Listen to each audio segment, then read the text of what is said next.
धीरे धीरे जैसे इस केस की छानबीन करते गए तब गुत्थी सुलझती हुई नजर आई। तब पता चला कि मासूम सी दिखने वाली सोनम ही इस पूरी हत्या की मास्टरमाइंड है। उसने ही अपने पति को अपने प्रेमी के साथ मिलकर मारा है और उसके बाद फरार हो गई है।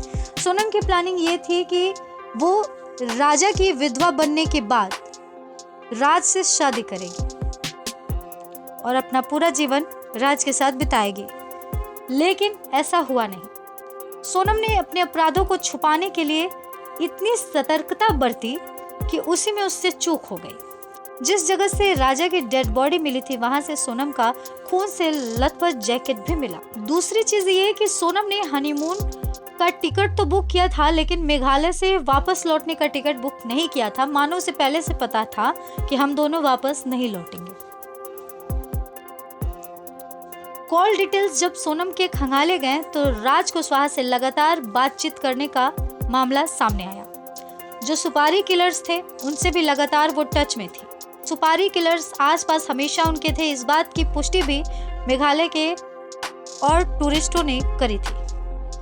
तो कुछ इस तरह से कड़ियां जुड़ती गई और राज सोनम का मर्डर मिस्ट्री का जो केस है वो सुलझता हुआ लोगों के सामने आया। बाकी मेघालय पुलिस और छानबीन कर रही है। इसी कड़ी में सोनम ने, राज कुशवाहा ने और अन्य सुपारी किलर्स जो थे उन सभी ने अपना अपराध कबूल कर लिया है कि उन्होंने ही इस हत्या को अंजाम दिया है। सोनम के परिवार वाले, राज कुशवाहा के परिवार वाले और राजा रघुवंशी के परिवार वाले इस पूरे मामले से बेखबर थे और जानने के बाद वो बुरी तरह से टूट गए हैं। उधर राज कुशवाहा की मां कैमरे पर रोती बिलखती नजर आए, उधर सोनम के भाई कैमरे पर अपना दुख बयां करते हुए नजर आए और उधर राजा रघुवंशी का परिवार रोता बिलखता टूटता हुआ नजर आया।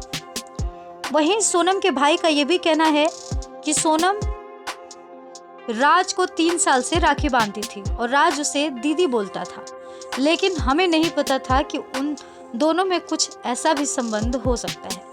अगर वो बताई होती तो शायद हम कुछ करते भी, लेकिन उसने इस तरह से नहीं बताया।